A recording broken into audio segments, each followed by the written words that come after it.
Assalamualaikum warahmatullahi wabarakatuh. Selamat pagi Ibu Zahra dan selamat pagi teman-teman semua. Sebelumnya terima kasih atas kesempatan yang telah diberikan kepada kelompok kami sehingga kelompok kami dapat melakukan presentasi pada hari ini. Kami dari kelompok 5 dengan saya Diara Nazifarsi Kamalia sebagai moderator bersama rekan-rekan saya Vivian Ariela Chandra, Risha Rizky Filza, Marcella Ekayanti Susanto, dan Rofi Aliudin akan membacakan materi mengenai demokrasi. Untuk materi pertama yaitu mengenai latar belakang dan pengertian akan dibacakan oleh rekan saya Vivian Ariela Chandra. Kepada Vivian saya persilakan. Baik, sebelum kita memasuki ke dalam materi, saya akan menjelaskan terlebih dahulu tentang latar belakangnya. Negara Indonesia merupakan negara yang terdiri atas ribuan pulau dan memiliki banyak keragaman di dalamnya, mulai dari beragam agama, beragam bahasa, beragam kebudayaan, dan lain-lainnya. Oleh karena keberagaman tersebut, masyarakat yang merupakan warga negara asli di negara Indonesia terbiasa dengan banyaknya perbedaan pendapat. Walau Indonesia memiliki banyak keberagaman, hak-hak warga negara Indonesia dalam konteks kebebasan berpendapat juga sangat dijaga. Selain itu, negara Indonesia juga mengedepankan pendapat rakyat sebagai suatu cara dalam pengambilan keputusan dan mengikuti aturan yang berada dalam ideologi Pancasila. Hal ini berarti bahwa keputusan yang dipilih oleh rakyat akan menentukan hasil untuk negara dan masyarakat Indonesia ke depannya. Cara yang biasa digunakan dalam mewujudkan pengambilan keputusan oleh rakyat Indonesia biasa dilakukan dengan pengambilan suara terbanyak atau voting, dan juga musyawarah untuk mencapai tujuan yang mufakat. Istilah yang sering digunakan dalam melambangkan hal ini yaitu demokrasi yang memiliki arti dari rakyat, oleh rakyat, dan untuk rakyat. Baik, selanjutnya saya akan memasuki materi pertama yaitu tentang pengertian demokrasi. Istilah demokrasi berasal dari dua kata dalam bahasa Yunani kuno yaitu kata demos dan kratos. Pada abad ke-5 sebelum Masehi, kata demos memiliki arti rakyat dan kata kratos memiliki arti pemerintahan. Sehingga berdasarkan dari kedua kata tersebut dapat diartikan bahwa demokrasi merupakan pemerintahan dari rakyat atau lebih dikenal sebagai pemerintahan dari rakyat, oleh rakyat, dan untuk rakyat. Selanjutnya kita ada pengertian demokrasi Pancasila secara umum. Demokrasi Pancasila adalah suatu sistem demokrasi yang berdasarkan pada asas kekeluargaan dan gotong royong yang bertujuan untuk kesejahteraan rakyat, memiliki kandungan beberapa unsur-unsur kesadaran dalam bereligius, menjunjung tinggi kebenaran, budi pekerti, luhur dan kecintaan, berkesinambungan, dan berkepribadian Indonesia. Demokrasi Pancasila merupakan demokrasi yang konstitusional berdasarkan mekanisme kedaulatan rakyat di setiap penyelenggaraan negara dan penyelenggaraan pemerintahan menurut konstitusi yaitu Undang-Undang Dasar 1945. Selanjutnya ada pengertian demokrasi Pancasila menurut para ahli. Yang pertama itu ada Profesor Darji Darmo Diharjo tahun 1983 yaitu mengatakan demokrasi Pancasila adalah paham demokrasi yang bersumber dari kepribadian dan falsafah hidup bangsa Indonesia, yang perwujudannya seperti dalam ketentuan-ketentuan pembukaan Undang-Undang Dasar 1945. Yang kedua ada menurut Dr. Ranus Kansil tahun 2011. Menurut Dr. Ranus Kansil, demokrasi Pancasila adalah kerakyatan yang dipimpin oleh hikmat, kebijaksanaan dalam permusyawaratan perwakilan, yang merupakan sel keempat dari dasar negara Pancasila seperti yang tercantum dalam pembukaan Undang-Undang Dasar 1945 alinea keempat. Dan yang ketiga ada menurut dari Profesor Notonegoro tahun 1995. Menurut Profesor Notonegoro, demokrasi Pancasila adalah kerakyatan yang dipimpin oleh hikmat, kebijaksanaan dalam permusyawaratan perwakilan yang berketuhanan yang Maha Esa, yang berkemanusiaan yang adil dan beradab, yang mempersatukan Indonesia, dan yang berkeadilan sosial bagi seluruh rakyat Indonesia. Saya akan menjelaskan tentang konsep-konsep demokrasi. Konsep demokrasi di Indonesia adalah demokrasi Pancasila, dengan ciri-ciri khusus sesuai dengan ideologi negara Pancasila, yaitu adanya musyawarah dan mufakat. Pertimbangan praktisnya dimulai dari sila keempat Pancasila. Kasih sayang merupakan salah satu nilai luhur bangsa Indonesia dan dikenal di seluruh wilayah Indonesia. Meski berbeda terminologi dalam, namun tidak dapat dipungkiri bahwa musyawarah merupakan pilar utama demokrasi Pancasila. Konsultasi, sebagai proses di mana semua pihak berkumpul untuk membahas masalah dan mendiskusikan rencana, sangat ideal untuk mengambil keputusan yang tepat dan konsisten dengan kepentingan anggota masyarakat. Konsultasi konsensus adalah hal terpenting dalam demokrasi Indonesia. Hal ini terlihat pada proses pengambilan keputusan dari desa hingga pusat. Indonesia berpegang teguh pada saran berdasarkan konsensus, bukan berdasarkan mayoritas. Hingga saat ini, musyawarah melibatkan masyarakat secara langsung dalam pemerintahan. Sistem demokrasi kita kini dianggap yang terbaik di dunia, sebab lembaga demokrasi hampir menjadi asas dan mendorong peran masyarakat dalam menjalankan pemerintahan. Selanjutnya, saya akan menjelaskan tentang landasan demokrasi. Demokrasi memiliki landasan yang sah, yaitu dalam pembukaan Undang-Undang Dasar 1945 dan dalam batang tubuh Undang-Undang Dasar 1945. Landasan demokrasi dalam pembukaan Undang-Undang Dasar 1945, A. Alinea pertama yang berbunyi, kemerdekaan ialah hak segala bangsa. B. Alinea kedua yang berbunyi, mengantarkan rakyat Indonesia ke depan pintu gerbang kemerdekaan Indonesia yang merdeka, bersatu, berdaulat, adil, dan makmur. C. Alinea ketiga yang berbunyi, atas berkat rahmat Allah yang Maha Kuasa dan dengan didorongkan oleh keinginan luhur, supaya berkehidupan dan kebangsaan yang bebas. D. Alinea keempat yang berbunyi, melindungi segenap bangsa. Landasan demokrasi dalam batang tubuh Undang-Undang Dasar 1945, A. Pasal 1 ayat 2, yaitu tentang kedaulatan adalah di tangan rakyat. B. Pasal 2, yaitu tentang Majelis Pemusyawaratan Rakyat. C. Pasal 6, yaitu tentang pemilihan presiden dan wakil presiden. D. Pasal 24 dan Pasal 25, yaitu tentang peradilan yang merdeka. E. Pasal 27 ayat 1, yaitu tentang persamaan kedudukan di dalam hukum. F. Pasal 28, yaitu tentang kemerdekaan berserikat dan berkumpul. Baik, terima kasih kepada Desya atas pemaparan materinya. Untuk selanjutnya, materi mengenai prinsip dan tujuan demokrasi. Yang pertama itu mengenai prinsip-prinsip demokrasi. Prinsip-prinsip demokrasi telah disusun sesuai dengan nilai-nilai yang tumbuh dalam masyarakat. Berikut merupakan prinsip-prinsip yang terdapat dalam demokrasi di Indonesia. 1. Yaitu adanya kebebasan atau persamaan. Kebebasan atau persamaan adalah dasar demokrasi. Kebebasan dianggap sebagai sarana mencapai kemajuan dan memberikan hasil maksimal dari usaha orang tanpa pembatasan dari penguasa. Dengan prinsip persamaan, semua orang dianggap sama tanpa dibeda-bedakan dan memperoleh akses dan kesempatan bersama untuk mengembangkan diri sesuai dengan potensinya. Kebebasan yang dikandung dalam demokrasi Pancasila ini tidak berarti sama seperti free liberalism yang tumbuh di Barat, tapi kebebasan yang tidak mengganggu hak dan kebebasan orang lain. Yang kedua yaitu kedaulatan rakyat. Dengan prinsip kedaulatan rakyat, hakikat kebijakan yang dibuat adalah kehendak rakyat dan untuk kepentingan rakyat. Mekanisme semacam ini akan mencapai dua hal. Pertama, kecil kemungkinan terjadinya penyalahgunaan kekuasaan, sedangkan yang kedua yaitu terjadinya kepentingan rakyat dalam tugas-tugas pemerintahan. Perwujudan lain konsep kedaulatan adalah pengawas oleh rakyat. Pengawasan dilakukan karena demokrasi tidak mempercayai kebaikan hati penguasa. Yang ketiga atau terakhir, pemerintahan yang terbuka dan bertanggung jawab. Seperti Dewan Perwakilan Rakyat yang representatif. Yang kedua ada Badan Kehakiman atau Peradilan yang bebas dan merdeka.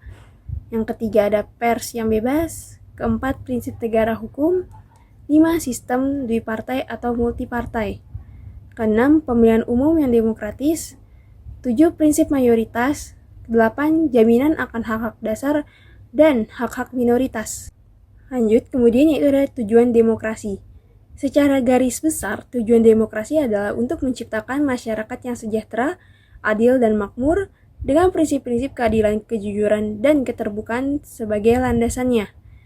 Dalam kerangka ini, tujuan demokrasi dalam konteks kehidupan berbangsa juga mencakup kebebasan berpendapat dan kedaulatan rakyat. Berikut ini adalah beberapa tujuan demokrasi secara umum. 1. Kebebasan berpendapat.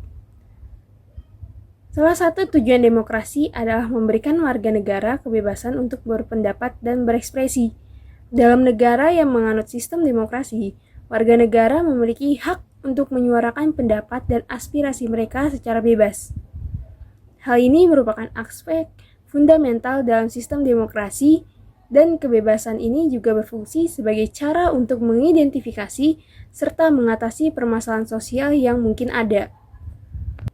Yang kedua, menciptakan keamanan dan ketertiban. Secara umum, tujuan demokrasi adalah menciptakan suasana aman, tertib, dan damai dalam masyarakat. Prinsip-prinsip demokrasi akan menjamin hak-hak individu setiap warga negara serta mendorong musyawarah sebagai cara untuk mencapai solusi bersama, yang pada akhirnya berkontribusi pada keamanan dan ketertiban dalam masyarakat. Yang ketiga, mendorong partisipasi aktif dalam pemerintahan. Demokrasi memberikan penekanan pada kedaulatan rakyat, yang berarti bahwa warga negara terlibat dalam proses pemerintahan, mulai dari pemilihan umum hingga memberikan masukan terkait kebijakan publik. Partisipasi aktif warga negara dalam urusan politik mendorong perkembangan kinerja pemerintahan dan membuat setiap individu lebih sadar akan tanggung jawabnya sebagai warga negara yang harus menjaga integritas negara. Dan yang keempat, mengatur kekuasaan pemerintahan. Dalam sistem demokrasi, kekuasaan tertinggi berada di tangan rakyat. Ini berarti bahwa rakyat memiliki hak untuk menyampaikan aspirasi dan kritik terhadap pemerintah. Tujuannya adalah untuk membatasi kekuasaan pemerintahan, sehingga tidak ada kekuasaan absolut atau diktator. Dengan demikian, diharapkan bahwa pemerintah akan bertanggung jawab dan berfungsi sebagai perwakilan rakyat yang mengakomodasikan kebutuhan mereka. Rakyat memiliki kemampuan untuk mengevaluasi dan menuntut pertanggungjawaban jika terdapat ketidaksesuaian antara kebijakan yang dihasilkan dan kebutuhan rakyat. Yang kelima yaitu adanya pencegahan konflik. Dalam sistem demokrasi, setiap konflik atau permasalahan diupayakan diselesaikan melalui musyawarah. Prinsip ini diharapkan dapat mencegah konflik antar kelompok dan mendukung penyelesaian damai terhadap segala perbedaan. Dengan demikian, dapat mendorong kerjasama dan dialog yang memungkinkan solusi yang bersifat inklusif. Dan menentukan kebijakan sesuai dengan keinginan masyarakat. Dalam suatu negara, demokrasi akan terciptanya kepuasan rakyat. Sebuah negara dikatakan telah menerapkan sistem demokrasi jika telah memenuhi ciri-ciri sebagai berikut. 1. Memiliki perwakilan rakyat. Indonesia pastinya memiliki lembaga legislatif bernama Dewan Perwakilan Rakyat atau yang biasanya disebut dengan DPR, yang telah dipilih melalui pemilihan umum, sehingga urusan negara, kekuasaan dan kedaulatan rakyat kemudian diwakilkan melalui anggota DPR ini. Lalu yang kedua yaitu adanya keputusan berlandaskan aspirasi dan kepentingan warga. Seluruh keputusan yang ditetapkan oleh pemerintah berlandaskan kepada aspirasi dan kepentingan warga negaranya, dan bukan semata-mata kepentingan pribadi atau kelompok belaka. Hal ini sekaligus mencegah praktik korupsi yang sedang merajalela. Yang ketiga, menerapkan ciri konstitusional. Hal ini berkaitan dengan kehendak, kepentingan, atau kekuasaan rakyat, di mana hal tersebut juga tercantum dalam penetapan hukum atau undang-undang. Hukum yang tercipta pun harus diterapkan dengan seadil-adilnya. Yang keempat yaitu menyelenggarakan pemilihan umum, atau yang biasanya ini disebut dengan pesta rakyat. Harus dikelar dengan berkala hingga kemudian terpilih perwakilan atau pemimpin untuk menjalankan roda pemerintahannya. Yang terakhir, atau yang kelima, terdapat sistem kepartaian. Partai adalah sarana atau media untuk melaksanakan sistem demokrasi. Dengan adanya partai, rakyat juga dapat dipilih sebagai wakil rakyat yang berfungsi menjadi penerus aspirasi. Tujuannya yaitu, tentu saja, agar pemerintah dapat mewujudkan keinginan rakyat. Baik, terima kasih Marcella. Berikutnya saya akan membacakan materi mengenai perkembangan demokrasi di Indonesia. Perkembangan demokrasi di Indonesia dari segi waktu dapat dibagi dalam 4 periode, yaitu yang pertama periode 1945 sampai 1959 demokrasi parlemen. Demokrasi pada masa ini dikenal dengan sebutan demokrasi parlemen. Sistem parlemen ini mulai berlaku sebulan setelah kemerdekaan diproklamasikan. Sistem ini kemudian diperkuat dalam Undang-Undang Dasar 1949, Konstitusi RIS, dan Undang-Undang Dasar sementara UUDS 1950. Meskipun sistem ini dapat berjalan dengan memuaskan di beberapa negara Asia lain, sistem ini ternyata kurang cocok diterapkan di Indonesia. Hal ini ditunjukkan dengan melemahnya persatuan bangsa. Dalam UUDS 1950, Badan Eksekutif terdiri dari Presiden sebagai Kepala Negara Konstitusional dan Perdana Menteri sebagai Kepala Pemerintahan. Berikutnya yang kedua itu periode 1959 sampai 1965 atau Orde Lama, demokrasi terpimpin. Demokrasi pada masa ini dikenal dengan sebutan demokrasi terpimpin. Dalam demokrasi terpimpin ditandai oleh tindakan yang menyimpang dari atau menyeleweng terhadap ketentuan Undang-Undang Dasar. Dan di dalam demokrasi terpimpin terdapat ciri-ciri yaitu adanya dominasi dari presiden, terbatasnya peran partai politik, berkembangnya pengaruh komunis, dan meluasnya peranan ABRI sebagai unsur sosial politik. Dekret Presiden 5 Juli dapat dipandang sebagai suatu usaha untuk mencari jalan keluar dari kemacetan politik melalui pembentukan kepemimpinan yang kuat.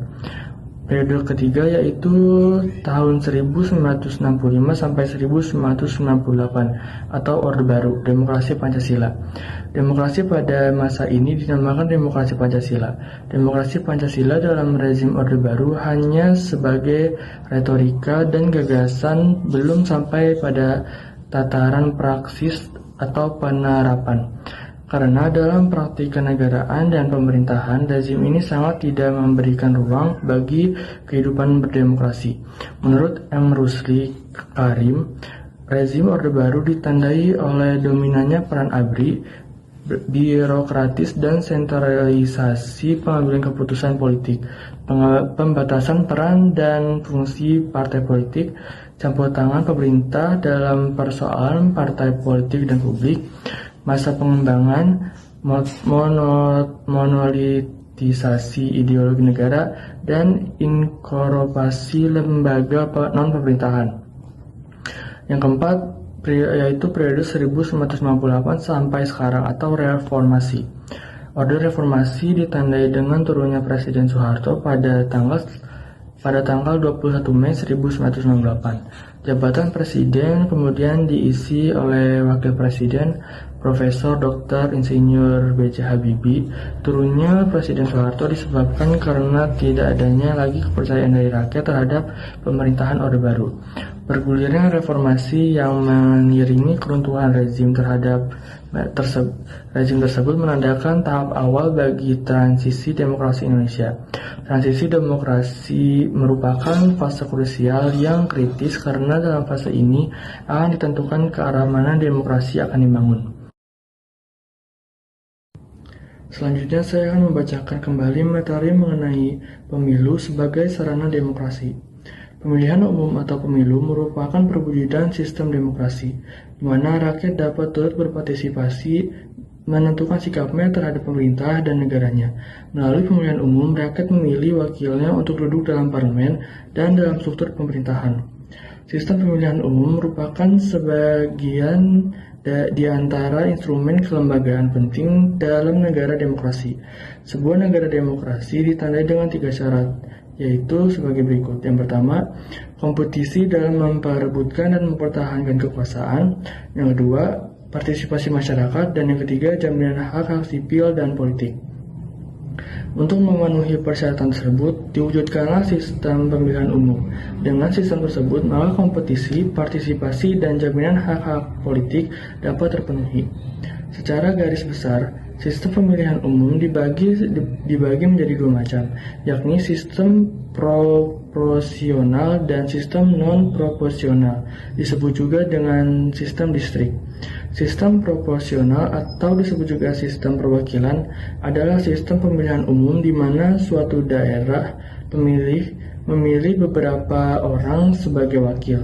Sedangkan sistem non-proporsional merupakan bentuk penerapan prinsip single member, yakni suatu daerah memilih salah satu wakil saja. Pada mulanya, pemilihan umum di Indonesia dilakukan untuk memilih anggota lembaga perwakilan, yakni DPR, DPRD, dan DPRD.